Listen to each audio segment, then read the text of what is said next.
Mesdames et messieurs, bienvenue dans ce 4e numéro de Acte U qui reçoit pour vous Monsieur Noël Tchani Mouadian-Vita. Il était candidat à la présidence de l'RDC en 2018. Il est président de la Force du Changement, un regroupement politique. Il est président également de la compagnie financière d'investissement et de crédit COFIC. Il est auteur du plan Marshall de Noël Tchani pour la reconstruction et le développement de la RDC. Bienvenue. Merci beaucoup de me recevoir à Univers Groupe Télévision. Merci. Et je ne suis pas seule, comme d'habitude, à ma droite. Nous avons notre confrère Pius Romain Roland. Bienvenue à toi. Merci, madame. Nous avons Sergine Rema de Top Congo. Bienvenue à toi, Sergine. Merci, madame Morel.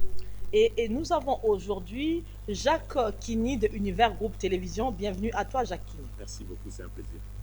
Voilà, nous passons directement à la première question. Nous avons vécu un vendredi différent à Kinshasa. Crash d'Antonov, réaction musclée de l'UDPS, et à Lubumbashi, l'entrée des éléments Katakatanga. Comment avez-vous vécu personnellement ce vendredi?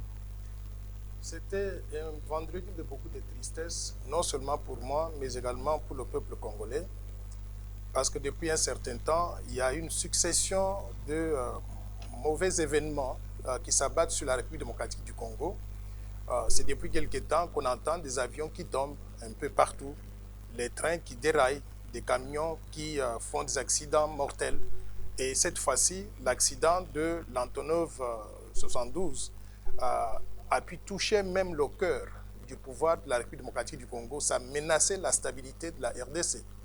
Donc, j'étais très triste. Je voudrais d'ailleurs saisir l'opportunité pour présenter mes condoléances aux familles éprouvées, à la présidence de la République et particulièrement au président lui-même, le président Félix-Antoine Tshisekedi, et au peuple congolais.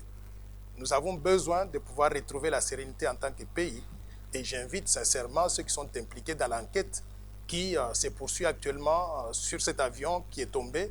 Je voudrais les inviter à faire tout ce qui est nécessaire pour que le peuple congolais connaisse la vérité. Pourquoi? Parce qu'il nous faudrait arriver à prendre des précautions pour que les mêmes événements ne puissent plus se reproduire.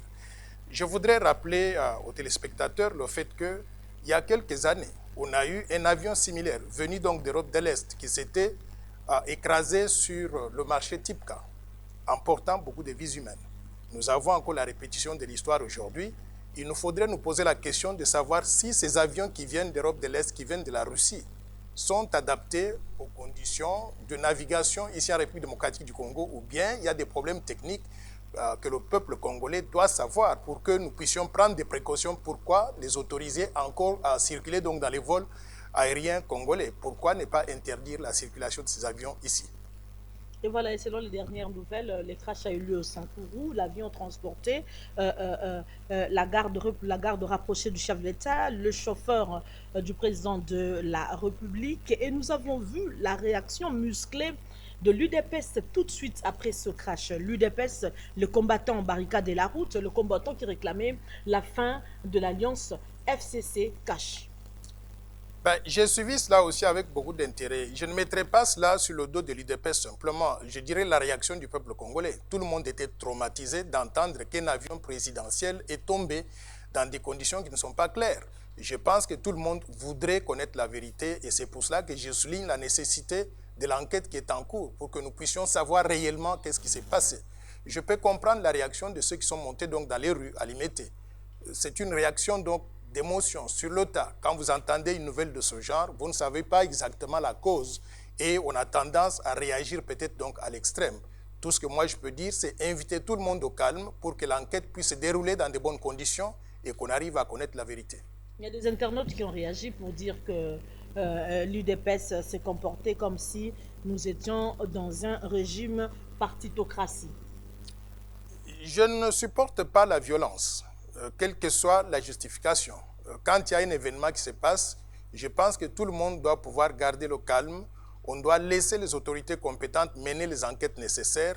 On doit aller au fond du problème, connaître ce qui s'est passé avant de pouvoir tirer des conclusions. Donc, je peux comprendre la réaction de ceux qui sont montés donc dans les rues, mais entre-temps aussi, je voudrais inviter tout le monde au calme pour que l'enquête qui est en cours puisse se dérouler dans de bonnes conditions et qu'on connaisse la vérité. Mais vous avez toujours, M. Noël Tchani, vous avez toujours soutenu le président de la République, Félix Tshisekedi, si je ne m'abuse, avant qu'il devienne chef de l'État. Vous l'avez toujours soutenu. Aujourd'hui, la base, on appelle la base de l'UDPS, a marché et a dit qu'elle ne voulait plus de ce mariage entre le FCC et le CACH. Est-ce que vous soutenez cette démarche-là? Bon, moi, je n'étais pas là lorsque le CACH a conclu un accord. Je ne connais même pas les contenus de cet accord-là avec le FCC. J'en entends parler, mais je n'ai pas des éléments clairs.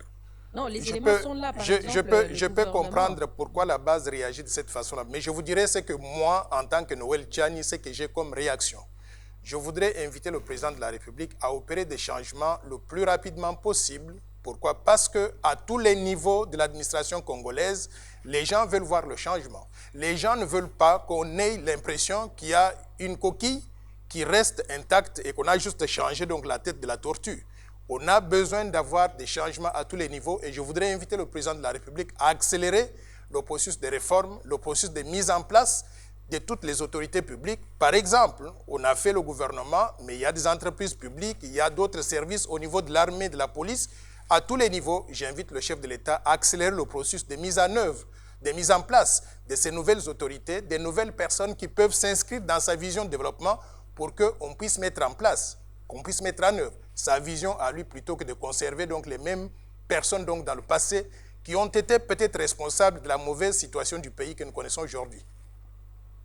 Monsieur Noël, je voulais arriver sur ce mariage le FCC et CACH. Il est vrai que le FCC est majoritaire au Parlement et le CACH est majoritaire à la présidence.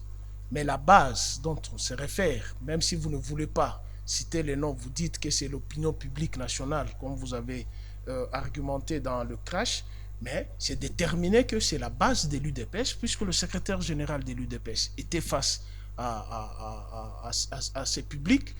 Quelle est la conséquence logique? Lorsqu'il y a rupture de ces mariages, dont vous n'avez pas la majorité au Parlement, certes vous décriez la mégestion des anciennes têtes, mais qu'est-ce qu'on doit faire de ces têtes-là, puisque majoritairement, ils ont la majorité au Parlement? Vous savez, je voudrais d'abord vous signaler qu'il ne faut pas m'associer à ce que fait la base de l'UDPS. Donc, je suis Noël Tchani, président de la Force du Changement, un regroupement politique indépendant qui soutient certainement le président de la République dans sa vision et qui a toujours collaboré avec le président de la République, mais je ne fais pas partie donc de l'UDPS. Ça, c'est un point de vue qu'il faudrait donc clarifier au départ. Maintenant, qu'est-ce qu'il faut faire pour l'avenir? On constate tous que le président de la République n'a pas la majorité au Sénat, n'a pas la majorité à l'Assemblée nationale. On a vu, on a assisté à certains actes posés par les ministres FCC, notamment la ministre du portefeuille qui avait refusé de mettre en œuvre l'ordonnance ou les ordonnances présidentielles signées par le président et qui disait que ces ordonnances entraient en vigueur à la date de la signature. Ces ordonnances mettaient en place une nouvelle direction à la SNCC et aussi à la GECAMIN. Elle est restée sur sa position jusqu'à la fin, jusqu'au moment où on a changé de gouvernement. Nous avons aussi assisté à, je n'ai pas toutes les informations, tout récemment le voyage du président en Belgique. Il semble qu'on devait signer un accord de coopération militaire entre la République démocratique du Congo et la Belgique et que le ministre de la Défense ne s'est pas présenté en Belgique sans explication. Moi, je pense que le chef de l'État doit pouvoir tirer les conséquences de ce genre de comportement. Si j'étais à sa place, ce que je ferais, c'est que si un ministre s'est conduit de cette façon-là, je le révoque immédiatement, sans appel. Parce qu'il faut qu'on ait un pays qui fonctionne et un gouvernement qui voit les choses donc de la même façon. On ne peut pas avoir des gens qui sont dans le gouvernement et qui prennent des actions pour paralyser le chef de l'État. Donc, j'invite le chef de l'État à être très strict quand il y a ce genre de comportement qui se présente. Maintenant, quelle est la conséquence de tout ça? La conséquence de tout ça, c'est que si ce comportement des ministres FCC continue, il faudra que le chef de l'État puisse envisager sérieusement la possibilité de dissoudre l'Assemblée nationale 12 mois après qu'ils soient entrés en vigueur. 12 mois, ça veut dire au mois de janvier 2020, à partir du 24, le chef de l'État, s'il constate que les institutions ne tournent pas comme il se doit, a cette latitude-là de pouvoir dissoudre l'Assemblée nationale, de réorganiser donc les élections pour pouvoir éventuellement avoir une majorité parlementaire qui pourra lui permettre de mettre en œuvre sa vision pendant le reste donc, de son mandat. Nous sommes à la recherche de l'argent, nous demandons au chef de l'État de dissoudre le Parlement. Vous savez, le budget que pèse pour organiser les élections, entre-temps, il y a la gratuité de l'enseignement, entre-temps, il y a les développements qu'il faut poursuivre. Est-ce que nécessairement, il faut dissoudre le Parlement pour que le chef de l'État soit à l'aise? Et d'ailleurs, lorsque vous parlez de cette question de la ministre qui s'est obstinée à ne pas appliquer l'ordonnance du chef de l'État, mais le chef de l'État est en coalition avec le FCC. Est-ce que le chef de l'État avait informé son partenaire qui devrait procéder à ce genre de nomination, puisque vous êtes déjà en coalition? Je ne peux pas entrer dans des spéculations. Je ne sais pas qu'est-ce qui s'est passé derrière les rideaux fermés entre le président de la République et le FCC. Je ne suis pas en liberté ou bien je ne connais rien de ce qui s'est passé. Tout ce que nous avons constaté en tant que peuple congolais, c'est qu'il y a eu un acte de désobéissance. La ministre du portefeuille n'avait pas mis en œuvre les ordonnances présidentielles signées par le chef de l'État. Et nous constatons aujourd'hui aussi que le ministre de la Défense ne s'est pas rendu en Belgique où il devait signer l'accord de coopération militaire entre la Belgique et la RDC. Partant de ces faits, nous arrivons à déduire qu'il y a un certain comportement que les ministres FCC ont et qui risque de se répéter dans l'avenir. Et si ça se répète, ils pourront bloquer le fonctionnement normal donc, de l'administration et du gouvernement donc, et du pays. Mettre fin donc, à si cela continue, je dis bien, si cela continue, s'il n'y a pas de mesures correctives qui soient prises donc, à ce stade pour que ça ne puisse plus se reproduire, il faudra que le chef de l'État utilise de cette arme qu'il a à sa disposition, la dissolution de l'Assemblée nationale pour pouvoir réorganiser les élections. Je réalise que c'est une opération qui pourrait coûter très cher. Tout à fait. Mais nous avons déjà un gouvernement de 67 ministres qui coûte aussi très cher donc, au pays. Et si ça continue donc à paralyser le pays, à quoi ça sert? Donc, il faudra sérieusement que le chef de l'État évalue avec ses copains du FCC si les choses marchent normalement. Et si ça ne marche pas, qu'il puisse utiliser cette arme ultime. J'ai deux préoccupations, Noël Tchani. D'abord, ma première préoccupation, c'est de savoir est-ce que aujourd'hui, la question de l'accident soulève justement la question de la cohabitation ou bien du mariage FCC-Cash, justement, parce qu'il y a beaucoup de choses. D'abord, est-ce que la réaction des militants de l'UDPS qui vont s'attaquer à un de leurs partenaires, vous trouvez ça logique si, puisque vous avez dit que c'est la réaction de la population. En quoi est-ce que cet accident, comment est-ce qu'on peut lier, selon vous, cet accident au fait qu'il y ait ce partenariat-là entre les deux? Ça, c'est de un. Je ne sais pas s'il faut vous laisser répondre d'abord à ça. Oui, je voudrais dire sur ce point-là que je ne voudrais pas céder à la spéculation. Il n'y a personne qui a les raisons exactes de ce qui s'est passé en ce qui concerne cet accident. Donc, les gens qui ont réagi, ils ont supposé des choses, ils ont été peut-être manipulés, et je pense qu'à ce stade ici, tout ce que nous pouvons faire en tant que responsables, c'est appeler au calme, demander à tout le monde de se tranquilliser, qu'on puisse laisser l'enquête se passer, et une fois que nous avons les résultats de l'enquête, on pourra tirer des conclusions. Moi, je ne voudrais pas sauter directement à la conclusion qu'il y a quelque chose qui ne va pas entre le CACH et le FCC et que cet accident peut être lié à telle ou telle chose. Je pense que ce serait prématuré d'arriver à cette conclusion-là. Je demande à tout le monde de pouvoir patienter, d'attendre les résultats de l'enquête et de se prononcer en ce moment-là. Les enquêtes en RDC ont tendance à commencer mais n'aboutissent jamais. C'est ça aussi le problème. Malheureusement, et je comprends que cette enquête, il y a la MONUSCO qui est impliquée, et si j'étais à la place du président de la République, ou je conseille au président de la République de faire même appel à des enquêteurs internationaux avec des moyens d'enquête plus sophistiqués pour qu'on connaisse donc la vérité. C'est dans l'intérêt du président de la République, c'est dans l'intérêt donc de la RDC en tant que pays. Ma deuxième préoccupation, c'est est-ce que finalement une cohabitation entre le FCC et CACH aurait été possible dans les faits, parce que le président de la République a été obligé, il faut qu'on se le dise, obligé de faire ce mariage, parce que la difficulté aurait profité au FCC, justement, qui aurait détenu les clés et qui, au besoin, pourrait même faire sauter le président de la République. Non? Vous ne trouvez pas que c'était un meilleur choix pour lui de pouvoir composer avec le FCC plutôt que d'être en confrontation directe? C'est trop tôt de juger. Moi, je pense qu'on vient de mettre en place le gouvernement. On ne connaît pas encore comment ce gouvernement va fonctionner. Il faut qu'on ait le temps d'observation, qu'on les laisse travailler. Et s'ils travaillent la main, dans l'intérêt du pays, nous allons tous apprécier. Et si cela n'est pas le cas, nous allons aussi le constater. Mais pour l'instant, c'est prématuré de tirer donc des conclusions. Voilà, et il y a eu une première proposition du budget au Conseil de ministres. Ce budget n'a pas atteint 8 milliards et il y a eu plusieurs réactions négatives. Le chef de l'État a animé personnellement le Conseil des ministres tout de suite après son voyage au Sud Kivu. Et nous apprenons que le budget s'élève à 10 milliards. Noël Tchani, votre réaction? Vous savez, j'étais très choqué, surpris et déçu d'apprendre que le budget présenté par le Premier ministre Ilunga Ilunkamba ne s'élevait qu'à 7 milliards de dollars. 7 milliards, c'est vraiment une bouchée. Ce n'est pas du tout des ressources qu'on peut utiliser pour développer le Congo.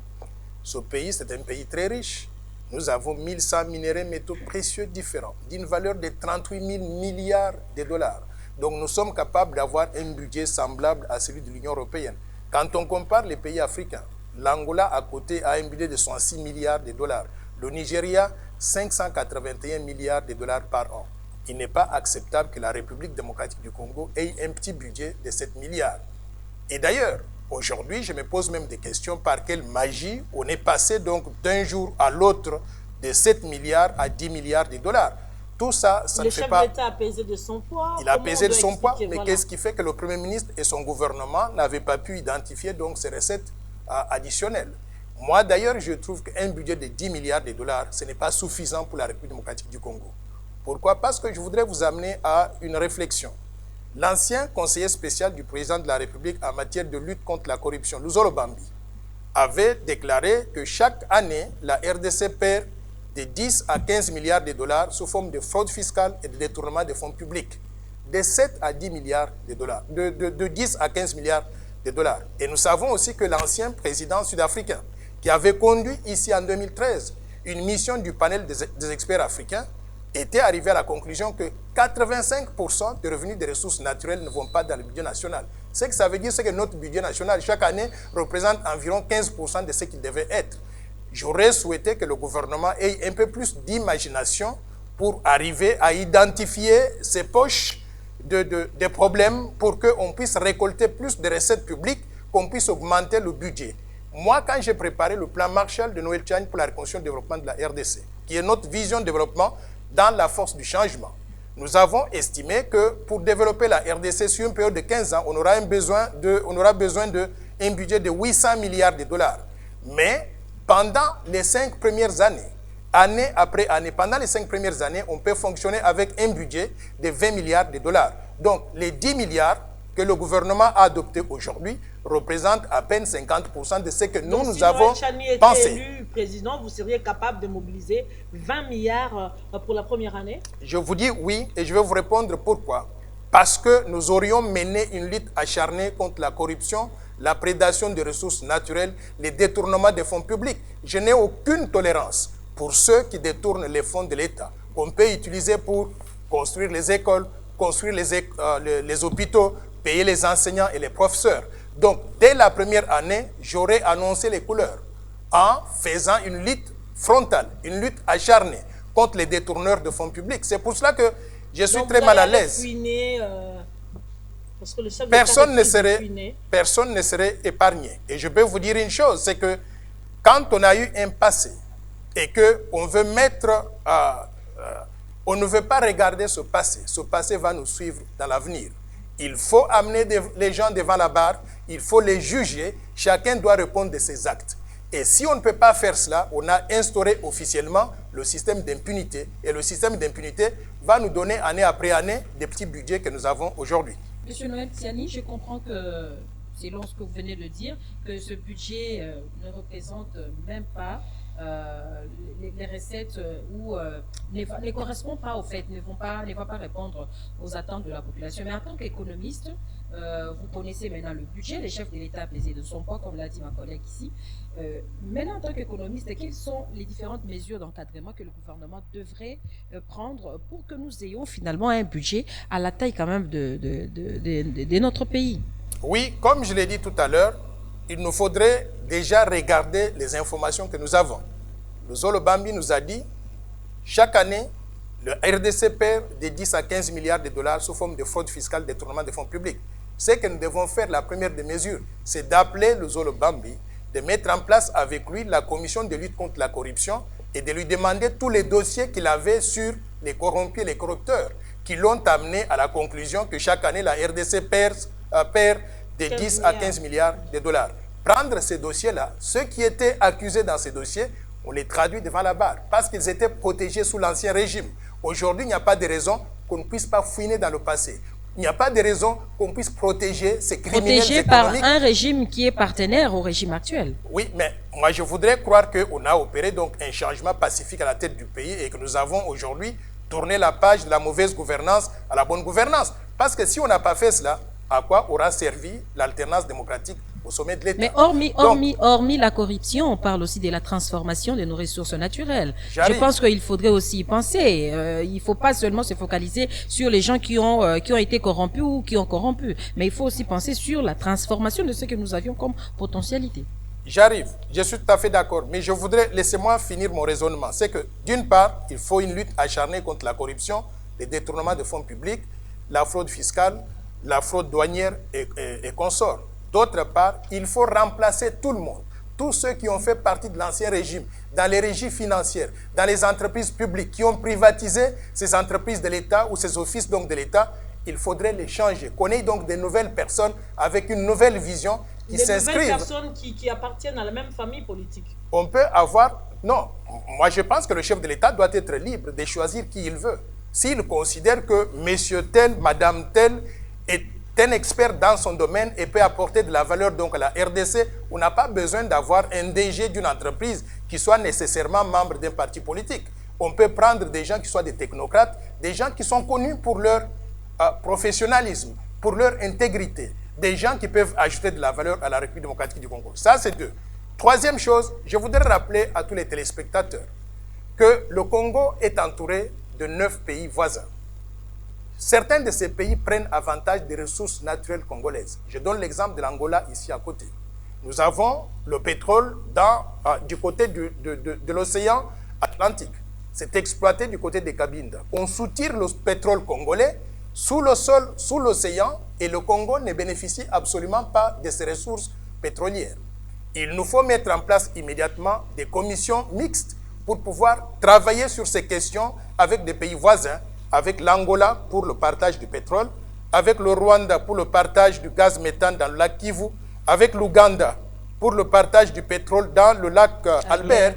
Donc, il faut mettre en place immédiatement une commission mixte pour étudier ces questions et arriver à trouver une formule de partage donc, de revenus des recettes publiques. Parce que nous ne pouvons pas être la vache à lait pour tous les pays voisins pendant qu'on reste avec un petit budget. J'ai mentionné tout à l'heure que l'Angola a un budget de 66 milliards de dollars. Ce n'est pas normal que l'Angola, qui fait la moitié de la RDC, qui n'a pas autant de ressources que la RDC, ait un budget de 66 milliards de dollars pendant que nous avons un budget donc, de 10 milliards de dollars.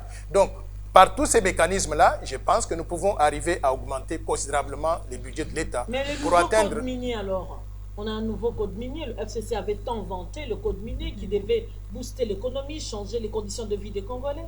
Vous savez, j'ai toujours dit que ce code minier, on l'a vanté peut-être beaucoup plus qu'on devait le faire. Personnellement, je ne suis pas d'accord qu'on puisse réserver à la République démocratique du Congo, dans l'exploitation de nos ressources pétrolières, des ressources minières, 2% de revenus qui proviennent donc de l'exploitation de ces secteurs-là. J'ai toujours pensé qu'il faudrait qu'on suive le modèle d'autres pays. Le Nigeria, par exemple, réserve 51% d'actionnariat dans les entreprises pétrolières aux Nigérians, privés ou État. Pourquoi la RDC ne peut pas envisager donc la même chose? Donc, RDC, notre c'est 10%. code minier, c'est pas 2, hein? C'est 10% RDC. 10%, c'est rien par rapport à 51%. Donc, je souhaiterais que nous puissions réfléchir encore davantage sur le code minier pour augmenter considérablement sa contribution au budget national. Lorsque vous savez que nos minerais sont source de conflits et de tout ce qui se passe en République démocratique du Congo, d'ailleurs, lorsque le chef de l'État l'ancien chef de l'État voulait promulguer ces codes miniers, il y avait 7 patrons de géants miniers qui étaient en République démocratique du Congo pour justement barrer la route à ces codes miniers qui est bénéfique pour le peuple congolais, qu'à cela ne tienne avec les 10%, même si on peut le remonter à 15-5%. Mais vous ne voyez pas que le minerai congolais se trouve comme une sorte d'acharnement avec les pays d'outre-mer. Est-ce que nous avons la main libre d'utiliser nos minéraux?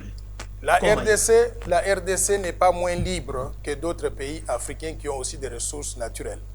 L'Angola à côté a toujours été l'objet de convoitises. Le Nigeria, le Ghana, tous ces autres pays-là. Moi, je dirais que le problème commence chez nous à la maison.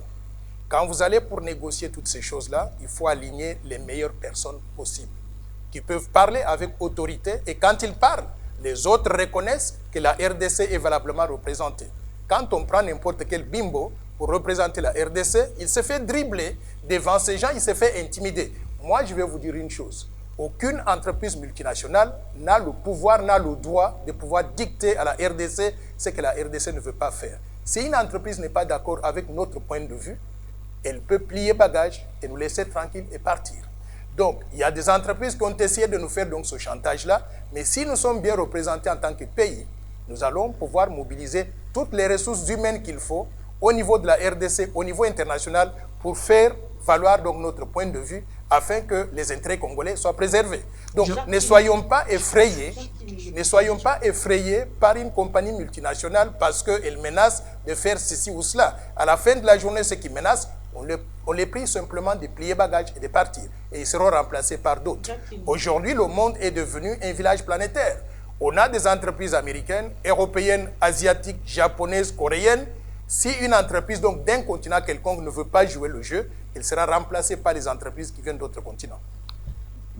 Noël Tchani, Félix Tshisekedi et Emmanuel Shadari, pendant qu'ils étaient tous deux candidats, ont présenté des programmes de gouvernance avec un budget, avec la somme similaire de 86 milliards.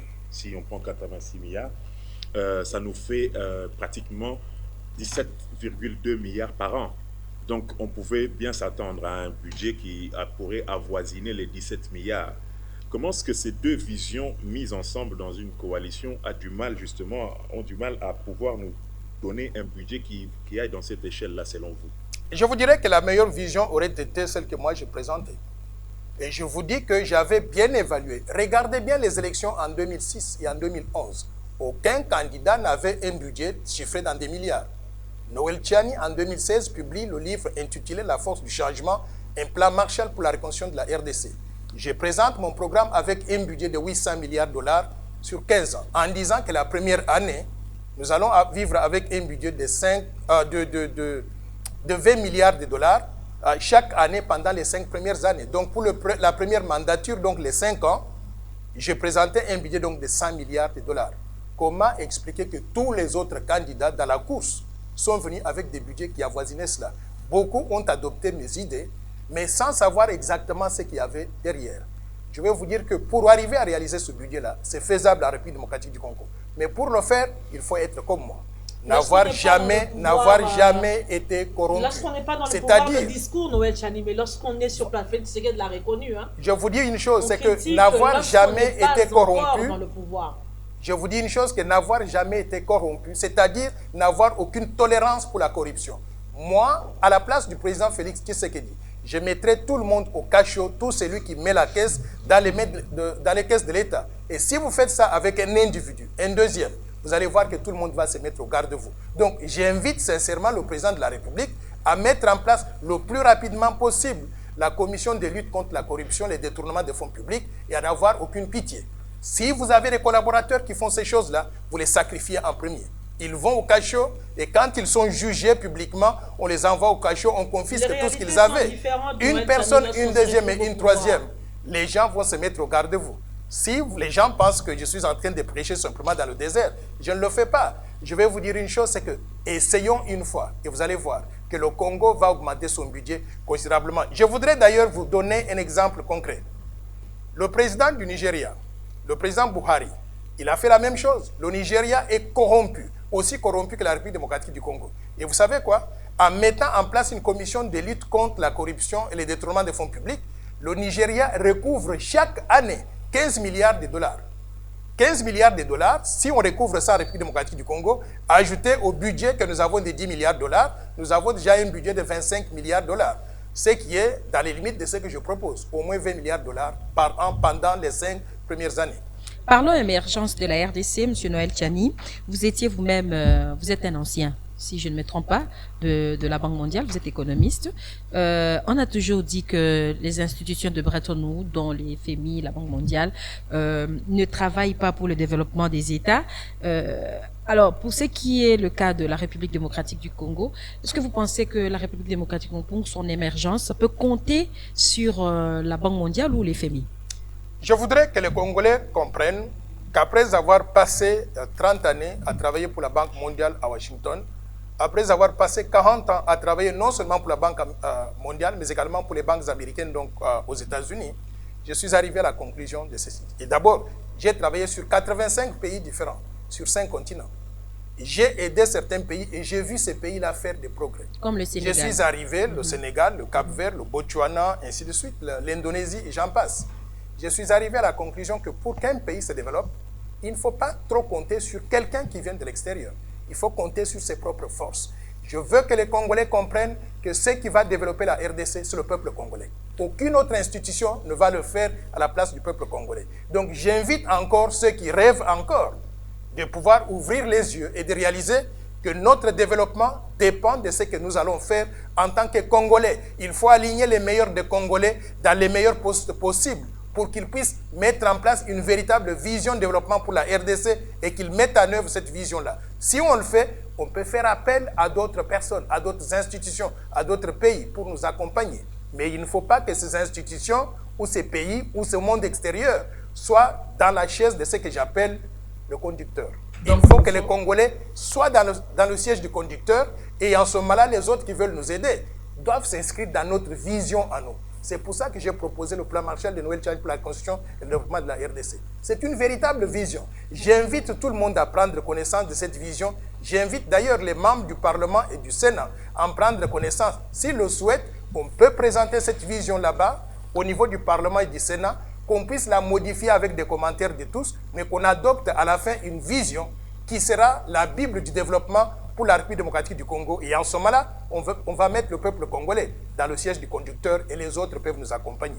Malheureusement, vous n'êtes pas majoritaire au Parlement pour que votre projet passe. Mais de ce que j'ai suivi, vous demandez à ce que nous ayons notre propre économie basée sur nos réalités, en fait. Une économie adaptée sur nos réalités. C'est ça ce que vous demandez. Ce que je demande, c'est qu'on ait une vision de développement qui soit la nôtre. Que cette vision-là soit conçue par le peuple congolais et que le peuple congolais s'en approprie, comprenne ce qu'il veut faire et qu'on sache que quand on parle de la gratuité de l'enseignement, c'est pour réaliser un objectif. La gratuité de l'enseignement n'est pas une finalité en soi. L'objectif, c'est quoi? C'est de parvenir à avoir des ressources humaines de qualité. Mais est-ce qu'on peut arriver à avoir des ressources humaines de qualité avec la gratuité seulement? Je dis non.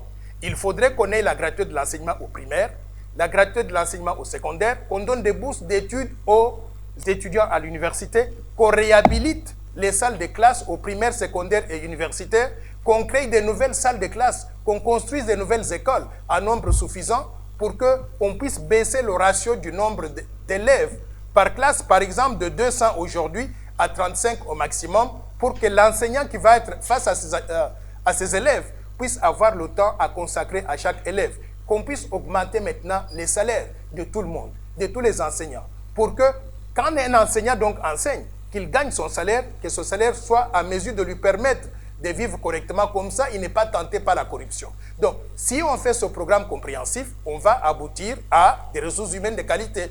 Mais si on prend simplement une action et on commence à chanter gratuité de l'enseignement, je pense que c'est une perte de temps parce que ça ne va pas réaliser l'objectif que nous avons d'avoir des ressources humaines de qualité. Noël Tchani, vous venez d'évoquer tantôt la corruption. Le comité laïque de coordination, CLC, a lancé une croisade contre l'impunité, contre le règne de l'impunité, contre la corruption, contre l'impuissance même de la justice dans notre pays. Et le CLC promet d'organiser une marche le 19 octobre. Quel est votre point de vue par rapport à ça? J'ai suivi avec intérêt la déclaration du CLC. Et je pense que la démarche qu'il mène, elle est tout à fait catholique et défendable. Qu'est-ce que le CLC veut réaliser? On veut réaliser en République démocratique du Congo la bonne gouvernance. On veut enterrer la corruption et les détournements des fonds publics qui ont fait que on ait un petit budget qui ne nous permet pas de financer le développement. Donc, je soutiens cette marche du CLC et je voudrais inviter tout le monde à sortir et exprimer donc le ras-le-bol qu'on en a assez avec la corruption, les détournements des fonds publics, la mauvaise gouvernance, les antivaleurs. Nous voulons que le Congo redémarre en tant qu'un nouveau pays, avec un nouveau leadership et avec aussi une population changée. Une population qui voit les choses différemment que tout ce que nous avons connu jusqu'à présent. Vous soutenez la marche pendant que votre ancien, je sais pas, ancien partenaire, l'UDPS, pense que cette marche, c'est une provocation. C'est une récupération politique, parce que derrière la marche, il y a la MOCA qui s'associe également. Écoutez, ça dépend de... Vous savez, moi, je vois les choses comme ça. Quand il y a une marche, je me pose la question de savoir, la marche, c'est pourquoi? La compréhension, à moins qu'on m'ait trompé, mais la compréhension que j'ai est que la marche, c'est contre la corruption, la mauvaise gouvernance, les détournements des fonds publics, la fraude fiscale, tout ce qui constitue donc les antivaleurs économiques qui nous ont cloués au sol aujourd'hui. Alors, maintenant que cette marche-là ait immobilisé des gens qui aillent au-delà de ma famille politique, je pense que nous sommes tous Congolais. Nous regardons dans la même direction sur cette question-là. Je voudrais vous donner un exemple particulier. Il y a un monsieur qui est leader politique, qui appartient à un ensemble politique, qui m'a fait la guerre pendant les élections, avant les élections, et qui m'a entendu parler de la lutte contre la corruption. Il est au Katanga, ce monsieur-là. Il a pris le téléphone, il m'a appelé, il m'a dit, vous savez quoi, chaque fois que je vous entends parler contre la corruption, je me retrouve dans ce que vous dites. Je voudrais vous dire qu'on a eu des divergences dans le passé, mais sur cette question-là, vous et moi, nous voyons les choses dans la même direction. Je voudrais que le peuple congolais réfléchisse de cette façon-là. Il y a des moments où on peut être ennemi politique ou bien appartenir à des camps politiques différents, mais voir certaines choses comme étant des valeurs à réaliser au niveau du pays. La bonne gouvernance, tout le monde doit pouvoir s'inscrire dans cela. La lutte contre la corruption, la prédation des ressources naturelles. Tant que ces objectifs-là, c'est ce qui est poursuivi par le CLC, moi, je soutiens donc cette démarche-là et je ne sais pas pourquoi l'UDPS ou d'autres personnes ne seraient pas d'accord avec. C'est pas le moment. Mais quel sera le moment? Il y a une agence de lutte contre la corruption qui sera mise en place. Il faut attendre tout ça. Mais on a trop attendu. Peut-être que cette marche pourra déclencher le mécanisme pour que cette agence soit mise en place le plus rapidement possible. Je ne vois pas pourquoi on ne veut pas soutenir cette idée-là. Personnellement, je suis d'accord avec le CLC. Je suis contre la corruption, la mauvaise gouvernance, la prédation des ressources naturelles, la fraude fiscale et tout ce qui constitue antivaleur économique. Je m'inscris donc dans cette lutte-là et je soutiens ce que le CLC est en train de faire. Je ne parle pas pour l'UDPS. Sont opposants au chef de l'État. Bon, écoutez, je ne peux pas parler pour l'UDPS et je n'ai pas suivi cette déclaration-là. Moi, personnellement, je sais que le chef de l'État et moi, nous voyons les choses de la même façon. Nous sommes contre la corruption, la mauvaise gouvernance, les détournements des fonds publics. Nous sommes contre les rétrocommissions. Nous sommes contre toutes ces antivaleurs-là. Alors, si le chef de l'État et moi, nous voyons les choses de la même façon, je ne vois pas pourquoi on doit s'opposer à ceux qui veulent soutenir cette démarche-là. Et d'ailleurs, moi, je vois cette marche du CLC comme étant une manifestation du soutien à la vision du chef de l'État qui est contre ces antivaleurs. Monsieur Noël Tchani, je vous ai suivi, vous avez parlé de la prédation des ressources naturelles, mais il y a la problématique et l'éternelle affaire de 15 millions de la rétrocommission. Quelle est votre définition de la rétrocommission? Bon, j'ai compris. D'abord, je vais vous dire que à mon âge, c'est la première fois que j'apprenais un nouveau vocabulaire. Donc, je ne connaissais pas ce vocabulaire-là avant de rentrer des États-Unis en République démocratique du Congo. Donc, il y a des découvertes que nous faisons tous les jours. Alors, je me suis intéressé à comprendre ce que c'est la rétrocommission. Avant de sauter à la conclusion, je voudrais vous dire que j'ai fait ce que beaucoup de Congolais n'ont pas fait.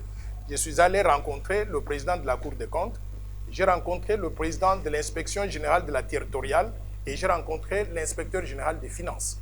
Ils m'ont expliqué ce que c'est des rétrocommissions. Ce que j'ai compris, c'est un individu qui travaille pour l'État, qui représente l'État dans les négociations avec des entreprises privées, par exemple les compagnies pétrolières, et ils arrivent à s'entendre d'un certain montant, par exemple 100 millions de dollars, que l'État doit payer à ces entreprises privées. Mais avec la compréhension entre eux-mêmes sous la table qu'on va leur reverser 15% de cela. À mon avis, c'est un détournement des fonds publics. Il n'y a pas une autre définition, c'est un conflit d'intérêts. Et ce genre de personnes doivent être révoquées de l'administration publique. Ça, c'est ma compréhension. Maintenant, c'est que le président de la République avait dit pendant qu'il était en Belgique. Ma compréhension, c'est que je crois qu'il y a beaucoup de personnes qui n'ont pas compris ce qu'il voulait dire. Il y a beaucoup de gens qui ont compris la première phrase, mais qui n'ont pas suivi ce qu'il a dit jusqu'à la fin. Et moi, j'ai suivi du début à la fin. Ce que j'ai compris, c'est que le chef de l'État a voulu dire, c'est qu'il y a une enquête en cours au niveau de la justice. Il faut laisser cette enquête se dérouler. Et à la fin, lorsque le procureur général près de la Cour de cassation va présenter les conclusions, lui, en tant que magistrat suprême, il va agir en utilisant ces éléments présentés par la justice. Je pense que c'est une position défendable. Alors, ceux qui veulent conclure donc trop vite, je souhaiterais qu'ils puissent d'abord donc attendre. Moi, personnellement, je pense que la justice n'aura pas d'autre choix que de conclure que les rétrocommissions représentent des détournements de fonds publics. Et s'ils arrivent à cette conclusion-là, tous ceux qui sont impliqués doivent être sanctionnés et sanctionnés sévèrement. Noël Tchani, vous avez parlé tout à l'heure, puisqu'on parle de la corruption, vous avez parlé tout à l'heure de mettre les meilleurs des Congolais à la place qu'il faut justement pour faire démarrer le pays. Mais Noël Tchani, il faut quand même que nous disions que les Congolais, les meilleurs des Congolais, meilleurs ne riment pas forcément avec diplôme ou expérience en RDC. Hein. Il faut tenir compte de la probité morale des gens aussi. Parce que justement, ici dans ce pays, beaucoup de gens avec de gros diplômes ont aussi occupé de grands postes dans ce pays. Mais le résultat n'a pas toujours été fameux. D'ailleurs, si on parle de corruption aujourd'hui, ces personnes-là sont aussi concernées. Et donc, Noël Tchani qui lève la main et qui dit « Moi, je n'ai pas encore été... et peut-être parce que Noël Tchani n'a pas encore occupé un poste. Mais Noël Tchani, est-ce que c'est pas ça la difficulté d'un président de la République, justement, de pouvoir comprendre que Noël Tchani, comme je le vois, il est le meilleur parmi les meilleurs? Est-ce qu'il ne va pas forcément être corrompu ou bien corrompre? C'est ça aussi la difficulté d'un président de la République. À sa place, vous étiez président de la République. Comment vous pouvez résoudre ce problème-là? Moi, je voudrais dire d'abord que les diplômes n'ont rien à voir avec la probité morale d'un individu. Et comme vous avez dit, il y a eu beaucoup de diplômes universitaires, des gens avec de très gros diplômes dans ce pays qui ont géré le pays et qui se sont servis au lieu de servir le pays. Et surtout qu'ils étaient pendant le régime, le impère, qui disait impère égale servir et non pas se servir, et ils ont fait le contraire de cela. Donc, moi je dirais cela, c'est une question de moralité individuelle, ça n'a rien à voir avec les diplômes. On trouve des gens qui ont des diplômes qui font ce comportement, et on trouve des gens qui n'ont pas de diplômes qui font aussi ce comportement. Là où le chef de l'État doit faire la distinction, c'est d'arriver à identifier qui est bon pour pouvoir servir le pays et qui a des compétences pour servir le pays. Parce qu'on n'a pas simplement donc besoin de pouvoir changer de cap en disant ceux qui avaient des diplômes dans le passé ont servi le pays et ils ont mal géré le pays. Donc, c'est le tour maintenant de ceux qui n'ont pas étudié, qui n'ont pas de diplôme. Moi, je ne vois pas les choses comme ça. Il faut qu'on arrive à chercher dans la population congolaise, nous sommes 92 700 000 personnes, qu'on trouve les meilleurs possibles dans chaque domaine. J'ai toujours donné un exemple que je voudrais répéter ici. Lorsque les Léopards de la RDC, l'équipe de football, doit jouer contre le Nigeria ou le Cameroun, et que coach Ibenge, quand il était là, doit constituer l'équipe des Léopards, et qu'il a le choix entre Laurette Mandala, Noël Tchani ou Trésor Mputu pour jouer au numéro 10. S'il prend Noël Tchani, nous allons perdre. Mais s'il prend Trésor Mputu, qui connaît ce domaine-là, qui est spécialiste, qui sait comment dribbler et tirer la balle pour marquer, nous allons gagner. Il y a aussi maintenant d'autres secteurs. Si on doit choisir les meilleurs journalistes de la République, entre ces trois personnes-là, si on prenait Noël Tchani, vous avez perdu le match d'avance. Mais si on prenait Mme Laurette Mandela, elle est spécialiste donc du journalisme. Elle va délivrer à la RDC la meilleure performance possible.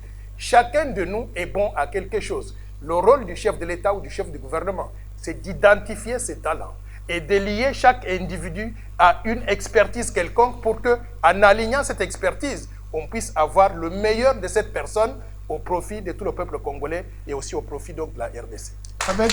Avec la signature de l'acte d'engagement de bonne conduite éthique, je pense qu'on aura de bons résultats. C'est déjà un beau début. Faire signer aux ministres un acte d'engagement où ils connaissent ce qu'ils doivent faire et ce qu'ils ne doivent pas faire et les limites d'utilisation de leur pouvoir, c'est déjà un bon début et je voudrais encourager le Premier ministre et le féliciter pour avoir fait cela.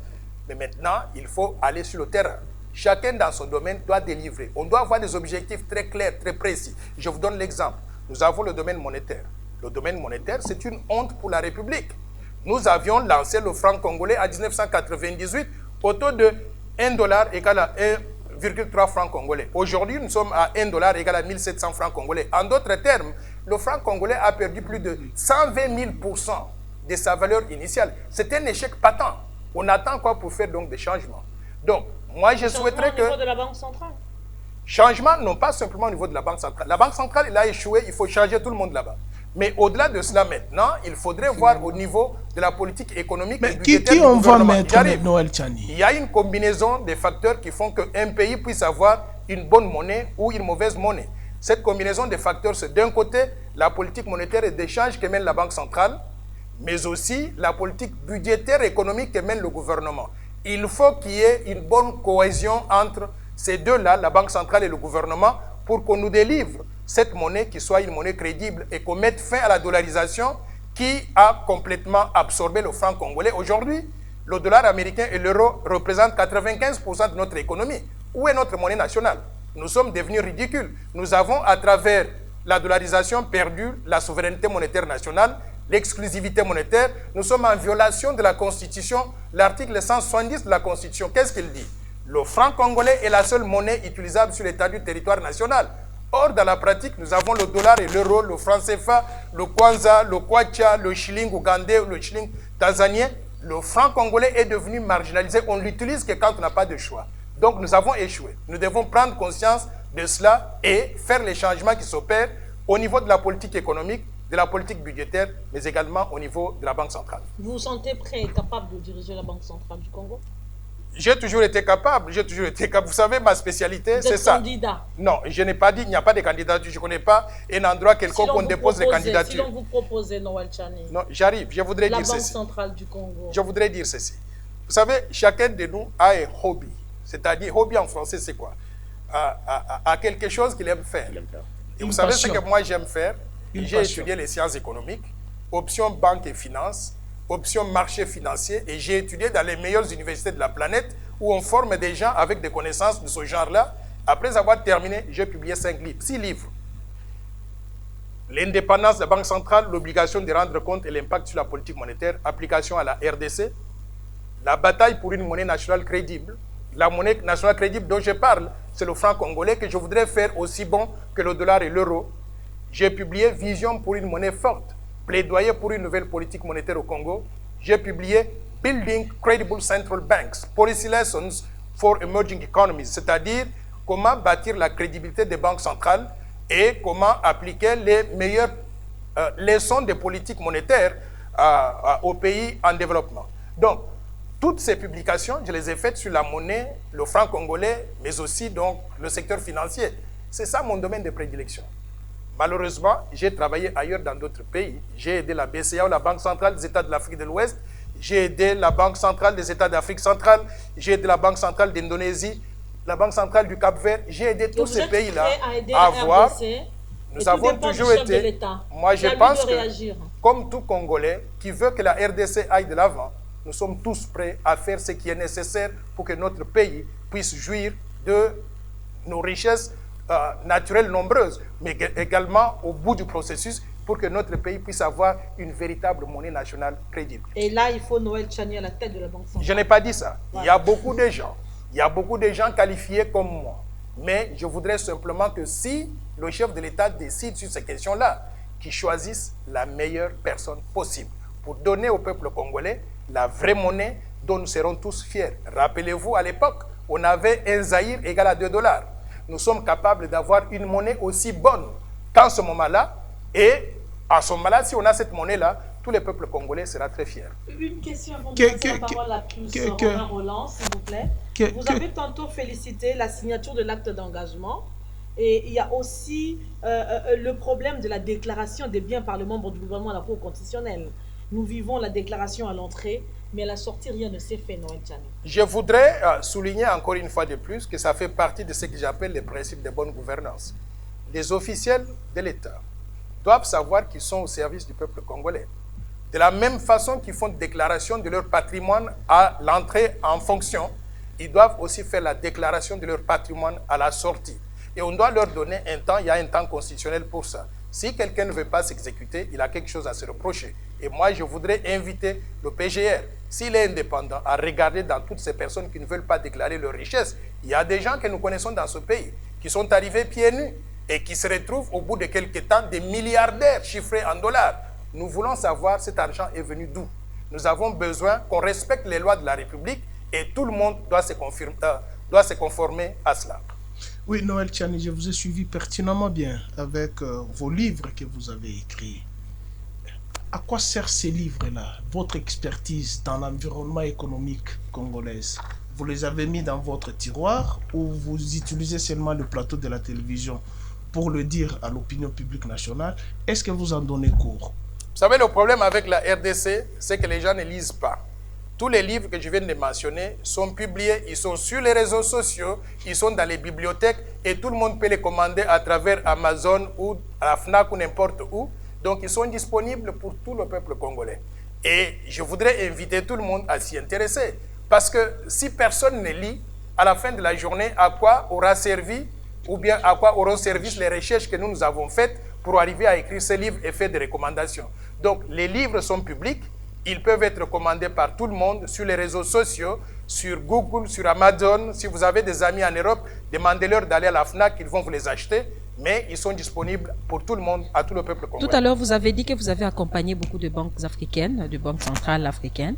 Mais pourquoi vous n'aviez pas accompagné la Banque centrale congolaise? Vous attendiez à ce qu'on fasse appel à vous? Ou bien, en tant que Congolais, patriote, on a toujours dit que la charité bien ordonnée commence quand même par soi-même. C'est une très bonne question, madame. Je voudrais vous dire que j'ai travaillé pendant 30 ans comme étant expert international au niveau de la Banque mondiale. Et il y a une règle au niveau de la Banque mondiale à Washington. Si vous êtes fonctionnaire international, pas des fonctionnaires locaux au niveau de chaque pays, si vous êtes un fonctionnaire international, vous pouvez travailler sur tous les pays du monde, sauf sur votre pays, pour éviter des conflits d'intérêts. Mais exceptionnellement, en 1997, Laurent Désiré Kabila m'avait fait venir, avait demandé à la Banque mondiale de me dépêcher en RDC. Je faisais partie du comité qui avait conçu le franc congolais en remplacement du Zaïre monnaie, qui était devenu une monnaie discréditée qui avait perdu toute valeur, au même titre que le franc congolais aujourd'hui a perdu toute valeur. Non seulement qu'on avait conçu la monnaie, on a lancé la monnaie, c'est moi qui avais annoncé à la télévision la sélection des firmes pour imprimer la monnaie à l'époque, donc le franc congolais que nous avons. Donc je suis l'un des pères fondateurs du franc congolais. Mais ma contribution ne s'est pas arrêtée là-bas. C'est moi qui avais aussi convaincu le président Kabila père, Mzee Laurent Désiré Kabila, à ne pas mettre sa photo sur les billets des banques. Vous vous rappelez qu'à l'époque, on avait les Zaïre, les photos de Mobutu étaient partout. Il voulait faire la même chose. Et je l'avais convaincu qu'il ne fallait pas le faire parce que des monnaies qui conservent des valeurs ne doivent pas être liées à des individus qui sont chefs de l'État parce que quand ces individus partent, on est obligé de refaire l'opération monétaire, de réforme monétaire pour remplacer ces billets par de nouveaux billets parce que le nouveau chef de l'État ne voudra pas voir son prédécesseur donc sur les billets. Et je pense que ça, c'est une réalisation énorme que j'ai faite pour mon pays. Vous savez pourquoi? Aujourd'hui, on a vu le président Kabila est parti, il y a le président Tshisekedi qui arrive. Il ne sera pas tenté, le président Tshisekedi, de mettre sa photo sur les billets des banques parce qu'il y a une tradition qui a été instituée. Mais je voudrais vous informer aussi que ma thèse de doctorat a porté sur l'indépendance des banques centrales, l'obligation de rendre compte et l'impact sur la politique monétaire, application à la RDC. L'une des recommandations de ma thèse de doctorat était de sortir du conseil d'administration de la Banque centrale tous les membres du gouvernement. À l'époque, sous Mzee Laurent Désiré Kabila, il y avait un conseil d'administration composé de 12 membres. Sur les 12 membres, 7 étaient des membres du gouvernement. J'avais conseillé au président de la République et à mon pays de sortir tous les membres du gouvernement. C'est comme ça que nous avons un conseil d'administration aujourd'hui de la Banque centrale qui ne comprend plus donc les membres du gouvernement. Donc, même en étant en dehors, j'ai été très impliqué dans les activités de mon pays. Vous parlez aussi de réforme. Vous avez recommandé au chef de l'État qu'il puisse réformer tous les secteurs, et, pratiquement. Et si vous étiez à la place du chef de l'État, la réforme devrait commencer par quel secteur? Une très bonne question. Et je voudrais vous dire déjà que j'ai remis le plan Marshall de Noël Tchani pour la reconstruction et le développement de la RDC au chef de l'État. Parce que c'est un programme complet, une vision complète des transformations économiques et sociales du pays. Et j'explique dans ce livre-là quelles sont les réformes prioritaires qu'il faut faire. Un, il faut promouvoir la paix et la sécurité. Donc réformer l'armée, la police, les services de sécurité, sécuriser tous les Congolais sur l'ensemble du territoire national. 2, il faut revoir la gouvernance pour que nous puissions capter les ressources publiques, les mettre dans le budget, avoir un gros budget qu'on peut utiliser pour financer les différents projets de développement et en partie payer correctement les fonctionnaires de l'État, les enseignants, les médecins. Et vous pensez que c'est ce que le chef de l'État est en train de faire? Rétablir la paix à l'est du pays? S'il vous plaît, je ne peux pas juger si c'est ça que le chef de l'État est en train de faire ou pas. Il vient à peine de commencer. Le plan est disponible à tout le monde. On va le juger à la fin de 5 ans. On lui donne d'abord le temps de pouvoir mettre en œuvre ses idées et on va le juger en fonction donc des résultats. Donc, 3, il faudrait investir dans les ressources humaines, la réforme de l'éducation et de la santé. Je pense que le chef de l'État a déjà commencé certaines des actions qui entrent dans ce cadre-là. 5, il faudrait mettre en place des infrastructures de base, c'est-à-dire construire des routes, des autoroutes, donner de l'eau potable, de l'électricité à tout le monde, et relier toutes les 26 provinces donc, du pays. 6, il faudrait revoir l'environnement des affaires pour qu'on puisse avoir un bon cadre des affaires qui soit attractif. Chaque année, la RDC est classée parmi les pires destinations des investissements à travers le monde. Je voudrais qu'on change cela et il y a des choses que j'ai proposées donc dans mon plan qui peuvent être faites. 7, il faudrait qu'on arrive à mettre l'accent sur la promotion de l'autosuffisance alimentaire. Les Congolais ne doivent pas continuer à importer de la nourriture de l'Indonésie, de tous les pays donc, du monde. J'ai honte d'apprendre que le gouvernement de la RDC est allé commander en Zambie pour qu'on puisse nous donner des sacs de farine et maïs. Nous pouvons produire ces choses-là donc localement. 8, je voudrais que nous puissions mettre l'accent sur le développement du tourisme. Le tourisme, c'est des potentialités énormes qui peuvent créer des services. Le plan Marshall coïncide avec la vision du chef de l'État. Voilà, on a compris. Je peux dire que le plan Marshall, c'est cette vision grandiose pour le développement du pays. Et s'il y a de rapprochement entre ce que le chef de l'État fait et ce que je prône dans le cadre du plan, je pense que c'est une très bonne chose. Mais je vous informe que ce plan, il faudra continuer à en faire la promotion pour que chaque Congolais comprenne ce qu'on essaie de faire et quelles sont les actions à mener pendant combien de temps pour qu'on arrive à réaliser les résultats. Nous allons chuter. Vous avez dit, on a dit au départ que vous êtes président de la force du changement. Nous n'avons pas posé la question de savoir la force du changement, vous êtes de quel camp politique? La force du changement est dans le camp politique du peuple congolais. Et je vais vous dire aujourd'hui que j'ai beaucoup de difficultés à savoir qui fait partie de l'opposition ou bien qui fait partie du pouvoir. Tellement qu'on a un président démocrate. Nous avons 700 partis politiques et regroupements, 700 partis et regroupements politiques. 700. Franchement, je ne connais pas la différence entre ces partis-là. Dans un autre pays, comme aux États-Unis, on vous dit démocrate, voici les grandes lignes de leur pensée et les républicains, voici les grandes lignes de leur pensée. Ici, je ne comprends pas et je suis confus. Moi, ce que je peux vous dire, c'est que la force du changement prône la bonne gouvernance, la lutte contre la corruption, l'utilisation efficiente des ressources publiques au profit de tous. On met l'accent sur le développement humain et on voudrait réaliser le développement économique et social durable qui puisse aboutir. Apparemment, vous êtes au centre, donc la question du porte-parole de l'opposition ne vous intéresse pas. Je n'ai pas dit ça. Moi, je voudrais que le porte-parole de l'opposition soit quelqu'un intelligent, qui peut parler avec le pouvoir de façon constructive, qui peut critiquer le pouvoir, parce qu'on peut être d'accord avec le chef de l'État, mais en même temps aussi critiquer ce qu'il fait ou bien ce que son gouvernement fait lorsque ces actions-là ne cadrent pas avec ce que nous pensons sont des valeurs à promouvoir. Donc, mais je ne voudrais pas qu'on ait quelqu'un qu'on appelle porte-parole de l'opposition simplement parce qu'il fait du bruit dans la rue. Non, nous voulons l'opposition intelligente, l'opposition éduquée, l'opposition instruite avec une vision de développement. L'opposition républicaine qui puisse faire, qui a la force de proposition, qui puisse critiquer les lois et faire des propositions pour améliorer donc les choses au niveau de la République démocratique du Congo. Qui peut bien jouer ce rôle selon vous, Noël Tchani? Bon, je ne voudrais pas lancer donc de noms, mais tous les noms que j'ai entendus jusqu'à présent, je pense qu'ils ne devraient pas être les porte-parole de l'opposition. Je ne veux pas entrer donc dans la personnalisation, mais je pense qu'il faudrait qu'on arrive à trouver des gens qui répondent à ces critères-là, qui soient intelligents pour pouvoir travailler avec le pouvoir, mais en même temps être capable de le critiquer et de faire des propositions si ce que le gouvernement est en train de faire ne cadre pas avec leur vision. Quand vous critiquez, vous aurez tout le malheur sur vous, puisqu'on ne veut pas critiquer le chef. Et d'ailleurs, la difficulté, Noël Tchani, c'est justement parce qu'on n'arrive déjà pas à détecter si vous êtes de l'opposition ou vous êtes dans le pouvoir. Donc en même temps, cette difficulté va s'étendre au niveau des autres personnes parce qu'on ne sait pas qui. Déjà, la population est dans la confusion pour savoir où situer les personnalités politiques actuellement. Pourquoi est-ce que la population doit être dans la confusion? Quand on leur dit Noël Tchani, le plan Marshall, vous savez quoi, c'est que les gens pensent. développement économique et social accéléré, bonne gouvernance, lutte contre la corruption, état de droit et donner la place, l'inclusivité, donner la place donc à tous les Congolais, lutte contre le tribalisme, la discrimination et consorts. Ces valeurs-là, si la population veut nous évaluer, qu'on trouve Noël Tchani comme étant le champion de ces valeurs. En ce moment-là, si on est champion de ces valeurs, que ces valeurs cadrent avec l'opposition ou bien le pouvoir en place, peu importe. Ce qui est important, c'est qu'on ait une vision qui puisse permettre à notre pays d'aller de l'avant.